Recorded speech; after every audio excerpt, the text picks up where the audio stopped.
Hi, everybody. I'm Vladimir Dutin. We are watching all the news happening in the United States and around the world. You see those screens behind me? Those are feeds coming into the CBS News Broadcast Center from all of our stations and affiliates around the world. That's what we do at CBS News 24/7. The only difference is between 10 and 11, you got me taking you the day's top stories along with our reporters and correspondents providing that analysis. So let's begin. An American detainee is back in the United States after serving years in a Russian prison. Details about a school teacher. His name is Mark Fogel and his release. A key economic indicator just dropped this morning. What it says about the state of the economy, and it's not looking good. We're going to tell you how it could impact your bank account. And measles outbreak in Texas has doubled in just a matter of days as cases across the country rise. What you need to know to keep you and your family safe. This is CBS News 24/7.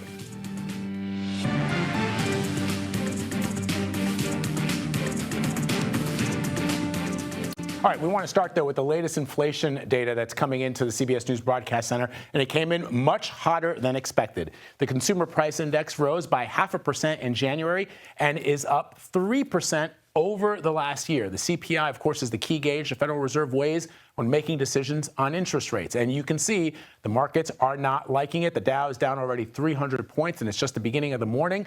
Meanwhile, this morning, President Trump posted on his Truth Social account that interest rates should be lowered, which could go hand in hand with those upcoming tariffs, adding, "Let's rock and roll, America."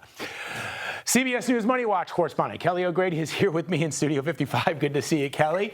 All right, inflation rising 3%. Numbers not looking good. The price of food is up. The price of manufacturing is up. What's going on here? Yeah, so the fact that we hit 3%, I feel like this was kind of that psychological barrier of, okay, we are getting further and further away from the Fed's 2% target. We actually thought we were going to see a little bit of easing, so that's why you're seeing the markets react so volatilely to this news. The increases came from food, shelter, and energy. I mean, these are the need to have, not the nice to have.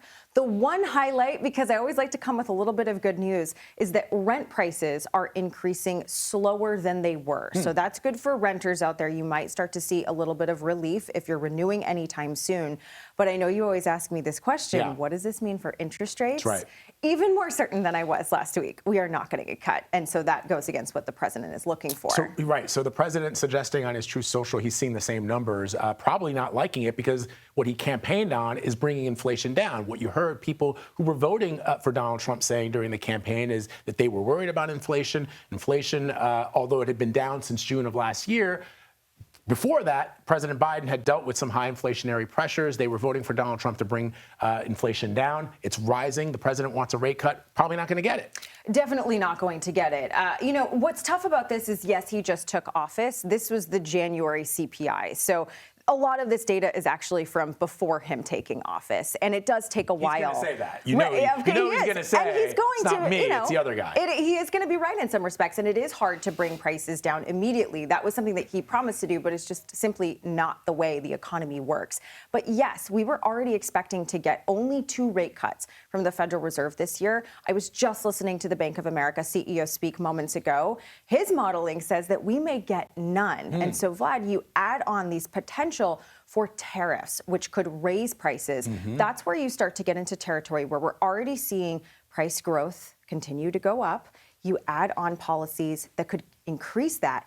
That's where you start to get into rate hike territory if things run away. So, Kelly, if the president really wanted to bring interest rate, if he really wanted to bring inflation down, could he say, you know what, I'm putting a pause on these tariffs? In other words, the question will be that I would have, and I'm not an economist, but what can he do now? Okay. These numbers are from January. You can blame President Biden, but what can I do now to ensure that inflation doesn't continue to rise? And if an economist says, don't put these tariffs into place, should he consider that? So yes and no, right? Because the idea is long term that it could bring prices down if you have better trade relationships with folks because of these tariffs. I think the most immediate thing that he suggested would be to focus on energy, because we did see energy prices ticking up. And if you have more oil flowing into the system, more supply, same demand, you would see prices go down. But it's a tough thing because some of the other producers, like a Saudi Arabia, could decide to not produce as much, and then it's a supply and demand thing. So he doesn't have control over bringing prices down solely himself. And he, of course, as we like to point out, does not have control over monetary policy. That's the Fed, although the president likes to suggest that he does. The Fed is not beholden to any political party or office, so we'll see how that plays out. But I think your prediction is spot on, Kelly. Always great to have you in Studio 55. Thank you very much. Did you like my little walk there? I did. Did you? It was a lovely little L. Thought it was a J, but okay, I'll go with the L. I'll take the L. Kelly, great to have you. Thank you very much. We're going to talk later on, folks, with our Andres Gutierrez later in the hour about the rising cost of eggs. It's up over 15%. And we're going to talk about the impact on consumers, so stick around for that. We're also awaiting the possible release of another American detained in Russia following the Kremlin's decision to free school teacher Mark Fogel yesterday. It's still unclear how that deal was negotiated or what the United States gave in return. CBS Morning's press Middle East envoy Steve Witkoff on whether he met with Vladimir Putin. Listen to this. Well, I don't want to discuss the meetings that happened in Moscow. I would only say this. A few days ago, we were approached by someone, and we felt that we could get Mark Fogel home. We spoke to the president about it. That's top of the list for our president. Top of the list is that no Americans are left behind. They're all brought home. We fight for every one of them, and he gave me instructions, and I flew over there, and thank God we had a good result. All right, I want to bring in CBS News White House reporter Aaron Navarro. So Aaron, the big question, I note that the Kremlin has said that they will release the name, or they will tell us who was released from an American jail, what Russian citizen was released when that individual arrives back in Russia. We should point out that over the course of prisoner releases under President Biden, President Trump took to Truth Social to lambaste some of those deals, saying that the United States, Biden was releasing thugs and criminals. That was back in August of 2024 when Wall Street Journal reporter Evan Gershkovich was released. So we don't have any details yet, but have you learned anything? Here's what we know so far, Vlad. Steve Witkoff at the White House told reporters that this deal came together in just the past couple of days. He mentioned that the Crown Prince of Saudi Arabia, Mohammed bin Salman, was, quote, instrumental in getting this done and convincing Russia to release Mr. Fogel. We know that Witkoff was sent only when this deal seemed close and that he was on the ground in Russia for just a couple of hours. And President Trump last night told reporters that another American detainee is expected to be released today. He said it'd be, quote, someone we know of, though we do not know the specific name just yet, but plenty of questions left regarding this deal, what was given, and just the conversation around it.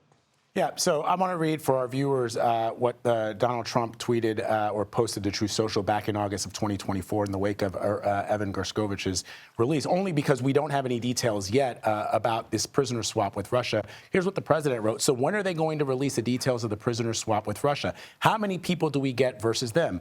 Also, are we paying them cash? Are they giving us cash?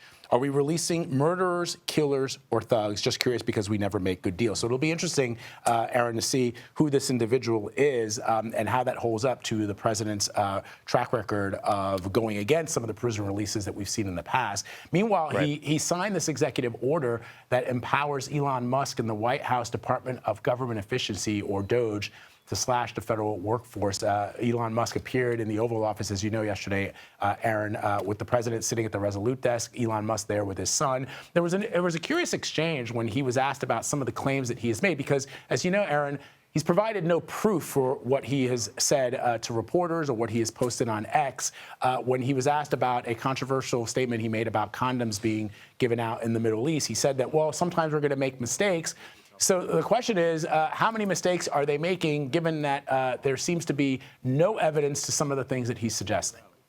Yeah, Elon Musk, and President Trump also made a claim that USAID employees, that's the agency that DOGE has kind of worked to dismantle, are getting kickbacks, that there are federal workers who are making millions of dollars seemingly on the side. But as you mentioned, no clear evidence has been provided. What we have seen on the Doge X account is sort of these victory laps, kind of listing out some of the contracts that have been terminated in some of these federal agencies.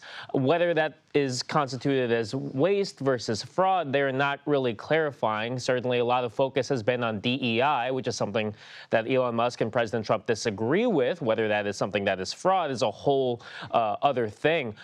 The executive order that President Trump signed, as you mentioned, which is kind of the main reason that Elon Musk, that was the first time we saw him since Election Day, it essentially emboldens Doge on paper to make these large-scale reductions in force across every federal agency, and also says that any hiring in these agencies should be only limited to, quote, essential personnel.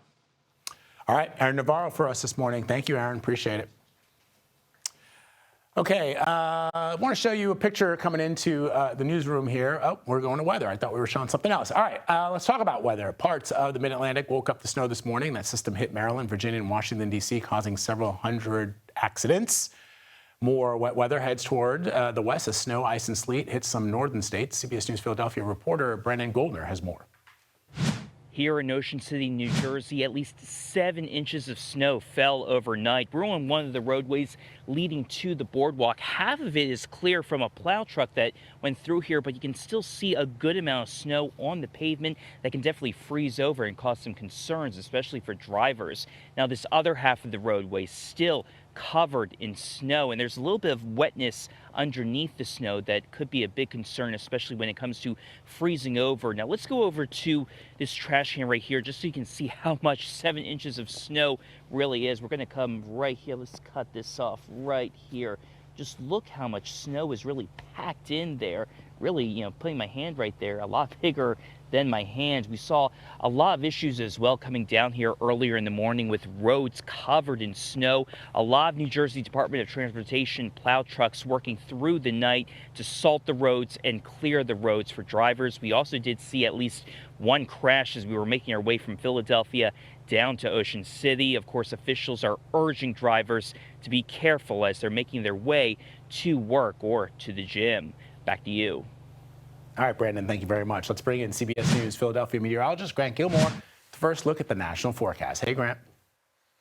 Hey, Vlad, it's just one storm after another. The one departing storm that Brandon was just talking about actually produced quite a bit of snow across the Mid-Atlantic. I'll show you some of the snowfall totals here in just a second. But just as soon as one storm moves out, the next system already not just developing, but it is here producing a lot of snow across the nation's heartland, and we've got heavy rainfall moving across the deep south. That will be a concern for some severe weather as we get into the second part of our afternoon into the evening. But look at some of these snowfall totals. This is from just one storm. Look at this here as we look farther to the north into Virginia.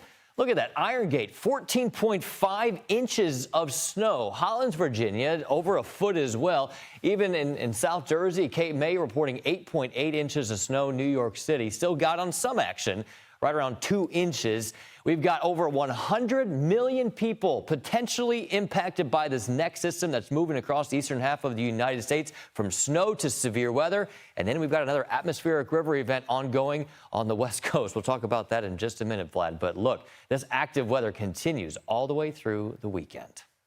All right, Grant, thank you very much. Defense Secretary Pete Hegseth signaled a shift in the United States' support of Ukraine this morning. We're going to have the details next. You're streaming CBS News 24/7.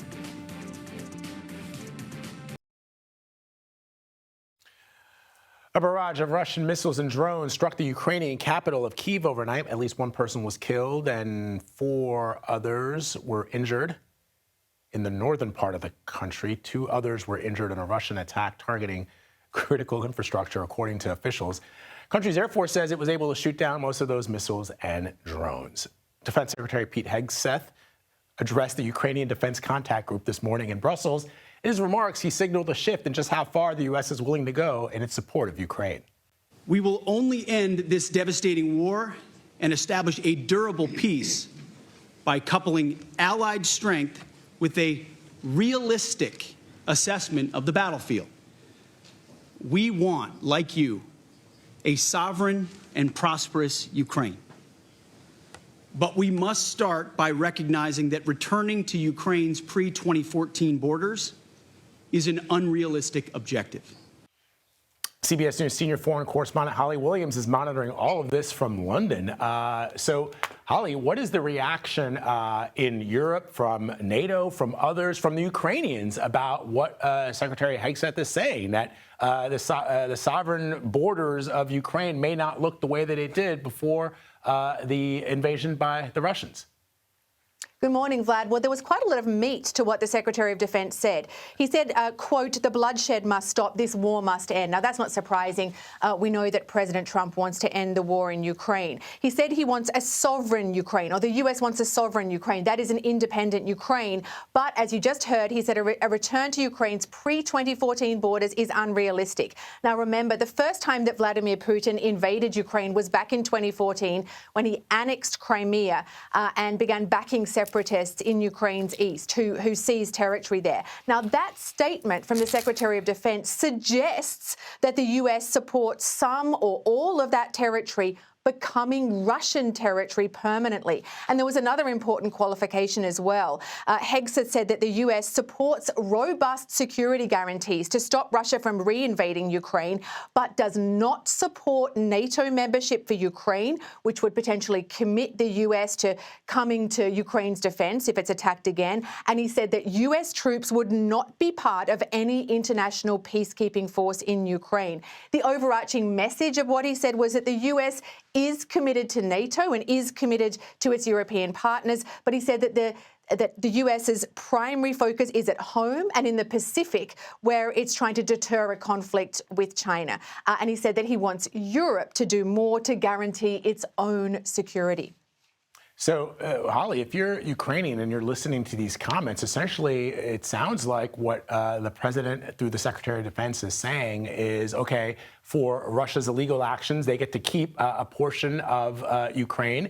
The United States isn't going to do anything about that. And by not allowing Ukraine to join NATO, and also by not being part of a peacekeeping mission, what's to prevent Vladimir Putin from doing it again, given that he will have kept the spoils of war? So are you hearing at all any reaction from Kyiv?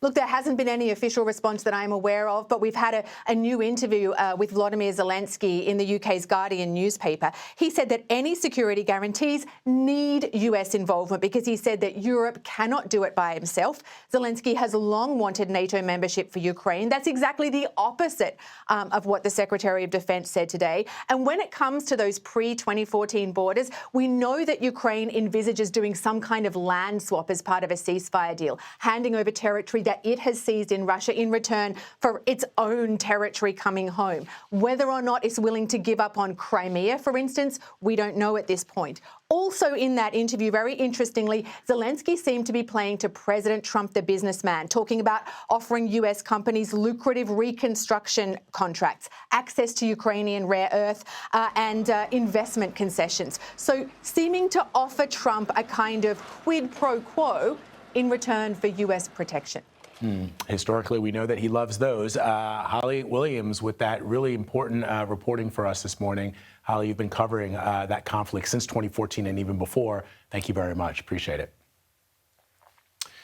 All right, at least 24 cases of measles have been reported in a West Texas county. Gaines County has one of the highest rates of vaccine exemptions in the entire state. And all of the confirmed measles cases there involved unvaccinated residents. I want to bring in infectious disease physician at Johns Hopkins, Amesh Adalja, to talk more about this. So, doctor, break down what we know about the current measles outbreak. I know in real numbers it's not a lot of people, but it is still troubling. Yes, it is troubling because this is completely preventable. What we're seeing is one of the places in Texas that has the lowest vaccination rates, the highest school exemption rates from measles vaccination, having a measles outbreak, including hospitalizations of individuals who've been infected with measles. And I think this is really a reminder that measles is still a risk, and it is kind of the canary in the coal mine. It's the most contagious infectious disease known to humans. And when we start to see measles outbreak, that's a sign that there is a chink in the armor of vaccination. And the fact that it's preventable, I think, is what people should understand. This doesn't have to happen if we can get vaccination rates back to high levels again. Doctor, we're just showing images coming into us from Gaines County, Texas, and we see the EMS workers. They're in full hazmat gear. what is the risk to adults? I'm vaccinated against the measles. My 2-year-old and my wife are vaccinated against the measles. She can't go to school here in New York without receiving that vaccine. But what would happen? I'm just amazed that those EMS workers are themselves wearing full hazmat suits. If somebody is fully vaccinated against measles and has a normal immune system, they don't need to worry about measles. They're not going to be at risk for contracting measles because the vaccine is very, very effective. It's those individuals who are not vaccinated, or maybe they're too young to be vaccinated, or their parents have chose not to get them vaccinated. Those are where we start to see the cases. And I think they're just using kind of standard precautions there. But it is something that we take seriously when there are measles outbreaks. And think about all the public health resources that get diverted to deal with the measles outbreak that could be working on influenza, that could be working on COVID, that could be working on Mpox. They're now working on something that they shouldn't have to work on. This is something that should have been put to bed in the 1960s with the advent of the current vaccine. It's unbelievable. All right, you mentioned influenza. We are seeing a rise in the spread of influenza. The CDC says flu deaths have surpassed COVID deaths nationwide for the first time since the start of the pandemic.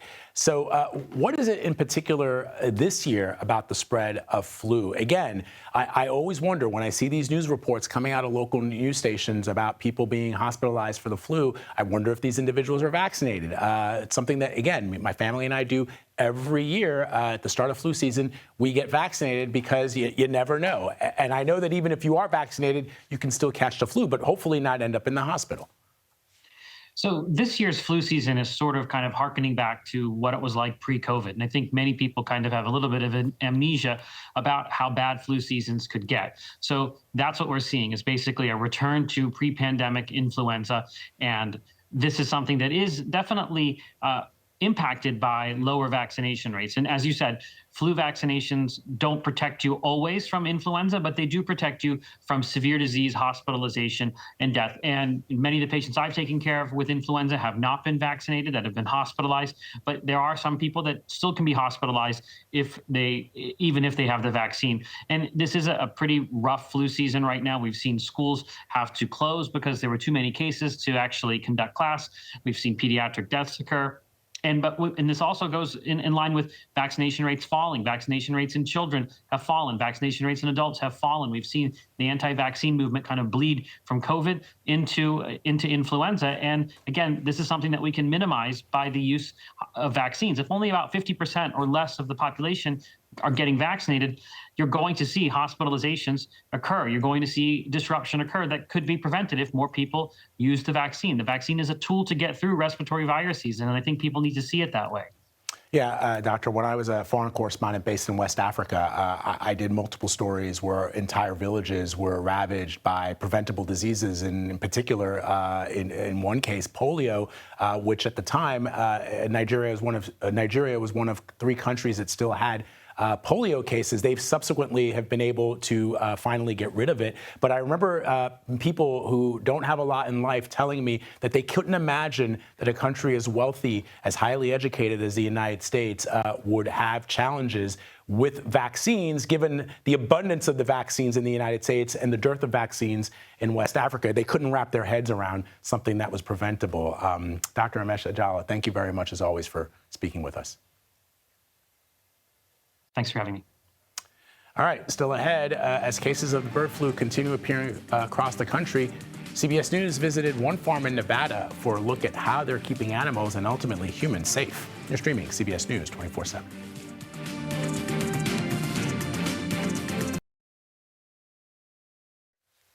You're looking at a live picture. That's a live picture of Hawaii's Kilauea volcano. It erupted overnight, marking the nighttime lava shot into the air from the volcano since it burst back to life late last December. Kilauea is located on Hawaii's Big Island, about 200 miles southeast of Honolulu. This time, there is no lava threat to any nearby residential areas. Molten lava.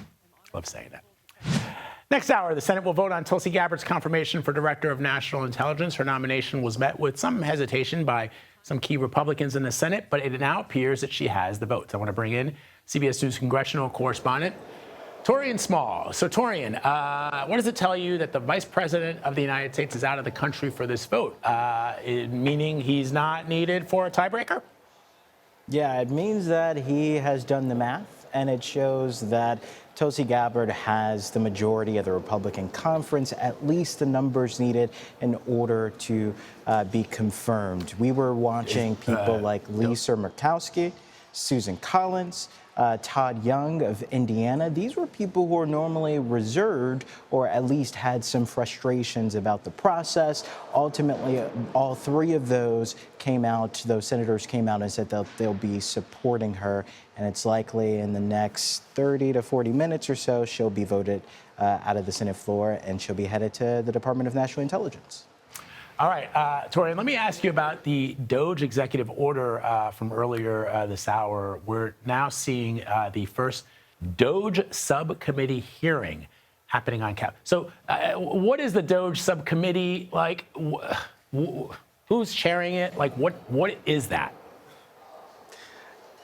It's a great question. I mean, it's a complementary subcommittee under the House Oversight Committee chaired by Georgia Congresswoman Marjorie Taylor Greene. The idea behind here is to lend support, especially from the congressional side, the legislative branch, to this effort to reform the federal government by Donald Trump by installing billionaire ex-CEO Elon Musk to be tasked with doing massive cuts and recommending where the federal government should be spending. We're expected, as this hearing goes forth, to hear from Democrats questioning the legality of these actions, especially considering quite a few protests, also led by Democrats, have been going on over the past couple of weeks in the aftermath of these mass layoffs we're seeing to these departments. So far, though, we're hearing from, and especially right now, former FBI agent, a former CEO with Welfare Council, kind of a watchdog for abuse of the welfare system, testifying. We'll also hear from a witness for Democrats there to speak to some of their concerns. But again, this is Republicans looking to lend their support to the president's initiative, especially as Democrats bring up questions about transparency and ultimately the legality of this process that we're seeing happen as the president looks to do more cuts across the board.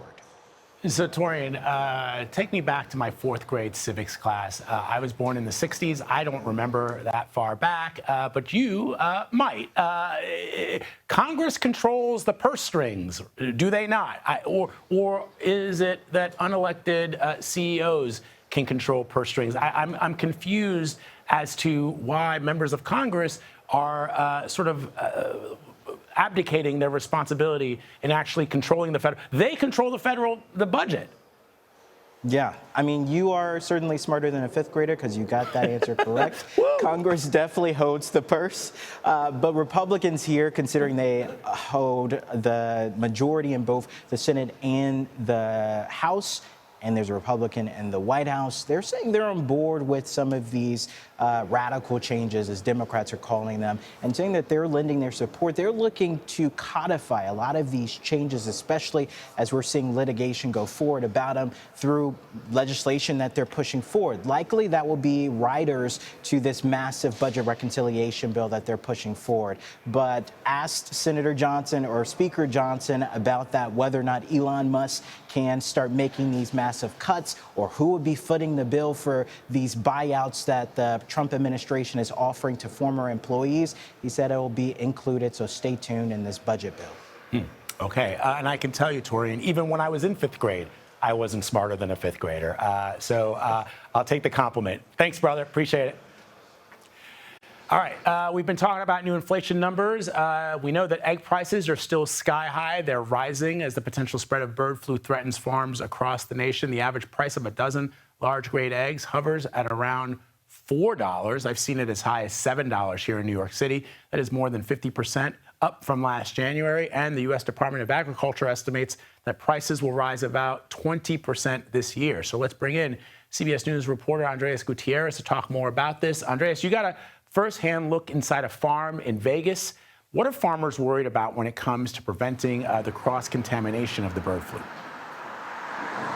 Well, Vlad, farmers are really concerned about how easily this virus can make it onto their property, whether it be through people, equipment, or even other animals. Here at the Las Vegas farm, it's an animal sanctuary, and for the time being, they have stopped accepting any new animals while this virus is spreading. They have had no cases, but they are one of the largest egg producers here in Clark County, and so they're taking other practical steps. Right now, they are usually not. Usually people can come and visit and see the animals that they take in. Not the case anymore. Only open on Saturdays and Sundays for their farmers market where folks can come in and buy eggs. But even then, people have to walk across these mats that are soaked in a Lysol mix. The workers who are on the property also have to do some bleach baths on their footwear. And in addition, they have to practice some personal hygiene, washing hands pretty frequently. I did ask the owner what her biggest concerns are, and here's what she told me. My biggest fear are the wild birds and the migrating birds, because as they go through the country, they carry it along with them. If you don't have a bird, you don't have an egg. Across the nation, they have euthanized or lost 150 to 170 million birds. You cannot replace those easily and quickly. And so another layer of protection that she's added here to the farm is installing mesh wire that is so small that not even a sparrow can penetrate it in the areas where they keep their flocks of birds. So how are poultry farmers trying to mitigate the cost to meet the demand of eggs right now? Because I keep going into the supermarket, even when I get in there early morning, the egg aisles are completely empty. Well, we've all heard now about Costco and Trader Joe's limiting the amount of eggs you can buy. So that is what is also happening here right now. They can anyone who comes to the farmers market can only buy 2 dozen eggs per family. So they're limiting the amount that they dole out. And also, this is to keep up with the cost of feed. She points out how feed keeps going up. It costs $14,000 a load every month here to feed the animals. And so they have to keep adjusting prices to match that demand as well. All right, Andreas, thank you very much. Appreciate it. A winter storm warning is still in effect for parts of North Carolina, Virginia, and West Virginia. A major ice storm is not only creating dangerous conditions, it's also complicating the ongoing recovery efforts from Hurricane Helene. CBS News correspondent Nicole Valdez is live in Boone, North Carolina, and joins me now to talk about it. So, Nicole, they were saying that parts of the state could get locked in by half an inch of ice. It already looks pretty bad where you are right now. Vlad, I think those estimates of half an inch were pretty on the money. I'll show you this branch here. We found it on the ground. This is really the sort of visual, right, of that ice layered on top of so many branches across western North Carolina. It may not sound like much when you talk about the number, right, a half an inch, but it is extremely impactful in an area like the Appalachian Mountains. I'm going to pause for a moment because that sound you just heard is the sound of several trees and branches breaking off and falling to the ground, the weight of that ice sending them crashing down. I'm going to step over here carefully because, of course, we've got all this grass frozen over. You'll notice the wiring here and all these trees coated in that thick layer of ice. The reason this is so dangerous, especially for this area, is, again, the recovery efforts from Helene. So many people still trying to get back on their feet, living in temporary housing. And when they are left without power, it only adds to the problems. You can check it out here. This tree clearly came crashing down and took this power line down with it. Earlier today, we were speaking with Watauga County officials. They gave us at one point a number of about 2,000 homes that may be without power today as a result of this ice storm. Not something these people who are trying to get back on their feet are going to be happy about, knowing just how much slower their progress could be. All right, Nicole, thank you very much. Appreciate the reporting. Stay safe. Let's bring in CBS News Philadelphia meteorologist Grant Gilmore with another look at the national forecast.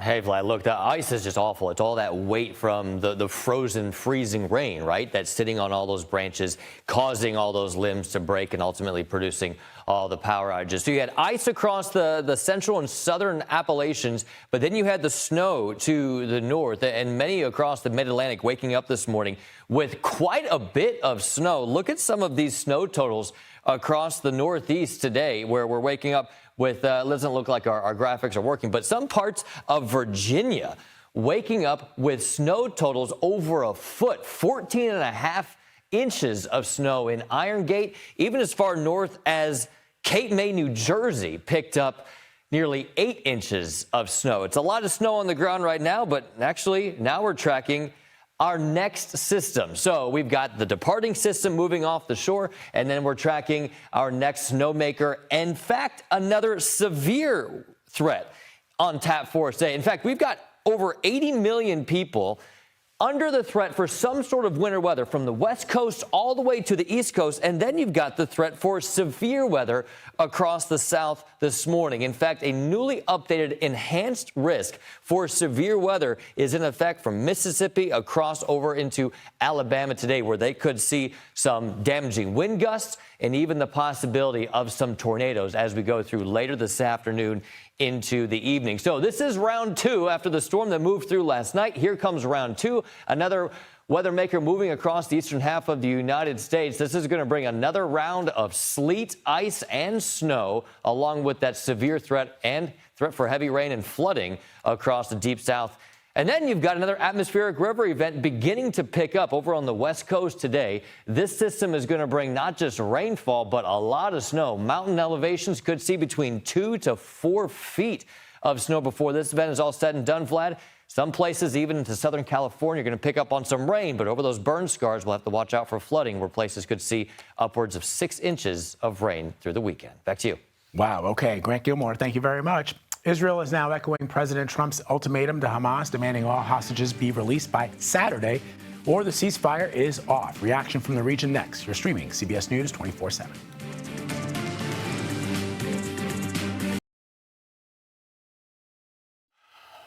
Author Salman Rushdie took to the stand in the trial of his accused attacker and identified 27-year-old Hadi Mutar as the person who rushed the stage and stabbed him during a speech back in 2022.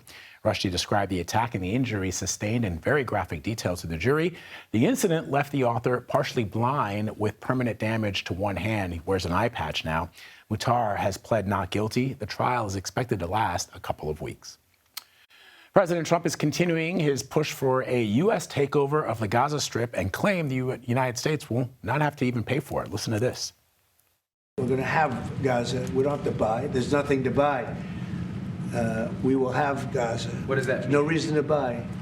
There is nothing to buy. It's Gaza. It's a war-torn area. We're going to take it. Meanwhile, there are fears that the fragile ceasefire in Gaza could soon come to an end after Israeli Prime Minister Benjamin Netanyahu said fighting in the enclave will resume if Hamas does not release those hostages by midday Saturday. Netanyahu did not specify if he was referring to the release of all the hostages, as President Trump has demanded, or part of the deal that was negotiated between Hamas and Israel. And as concerns grow that the fighting could resume in Gaza, CBS News foreign correspondent Chris Livesay spoke to the mother of an Israeli hostage still being held by Hamas. With Israel and Hamas teetering towards war again, hanging in the balance are Palestinian civilians and 76 remaining hostages. We spoke to the mother of one of them, Nimrod Cohen, a 20-year-old soldier. Do you know if he's alive? One of the hostages that came back lately said that he was with Nimrod 8 months ago together, and he could say that he was very upset, and Nimrod told him that he misses his family. He was 8 months ago with him for about half a year, but on the day he was released, he asked his captors, "Where is Nimrod?" And they told him, "He's not far from here, but he's not released yet because he's a soldier." So for us, it's a sign of life. You cannot imagine how excited we were to hear something from someone who was with Nimrod. Nimrod told him about his family, his twin sister and his brother, and that he liked to travel, and that he likes to sing, and they were very close. And for me, it's something that's, wow, it's really, we were really excited. What's it going to take to bring your son home? First of all, we thank Trump and for what he's doing till now. Because of him, hostages are coming back home after a long time that nothing happened. And we were really in a big despair. And suddenly we see a little light. And because of him, we know that they don't have time, they must come back. And if Trump is helping us with this, so in Trump we trust. I'm hearing jets fly by. Do you worry that war is going to start again?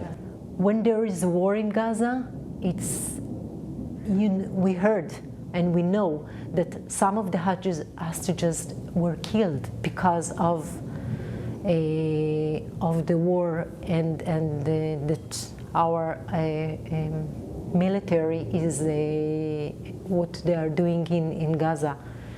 So I'm afraid, I'm scared for Nimrod. Now, that mother credits President Trump for pushing the ceasefire deal through to begin with. But when I asked if the president's demand to release all of the hostages by Saturday was helping or hurting, she couldn't answer that. Back to you. All right, Chris, thank you very much. Much more news straight ahead. We'll be right back.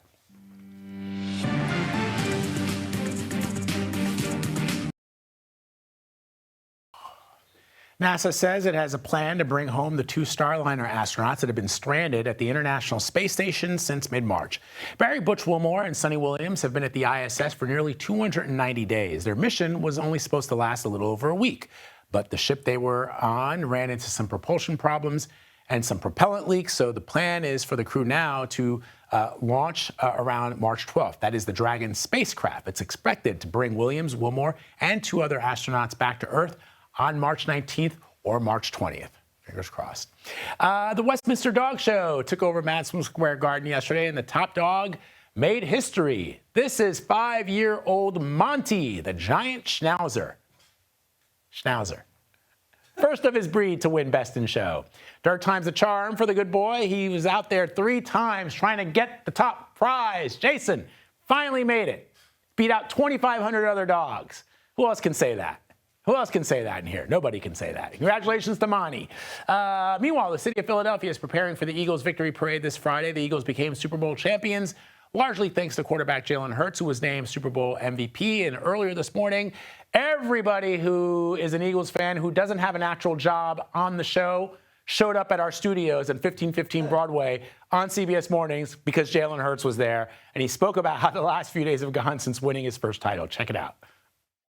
Everything has, it's kind of come, and you just want to challenge yourself to be in the moment, but it's just a huge blessing, you know, and I know that, you know, without a lot of hard work, a lot of effort, a lot of time, you don't get here, and then without the village around you, you know, and everyone that's been able to impact not just myself, but the rest of my teammates along their journeys, you know, their personal career, to be able to share this moment as a team, and it's special.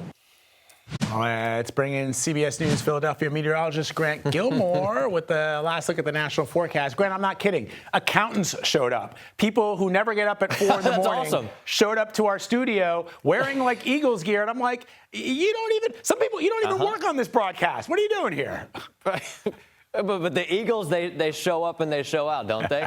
You know, that's right. Good stuff. Good to see him on the show this morning. Hey, real quick, want to talk about this, guys. Another storm system moving across the country, but look at the temperature difference across our country. One of the reasons why you've got this massive storm, you've got 80s across the Gulf states all the way down to Miami. Meanwhile, you've got single-digit temperatures with another blast of Arctic air coming into the northern tier states. This another round of winter weather that'll move east with an atmospheric river event ongoing over on the West Coast. Vlad, over to you. All right, my brother. Thank you very much. That does it for me, folks. You'll see me back here tomorrow at 10 o'clock for the best hour of CBS News 24/7. But after the break, Elizabeth Cook coming to you live from San Francisco. See ya.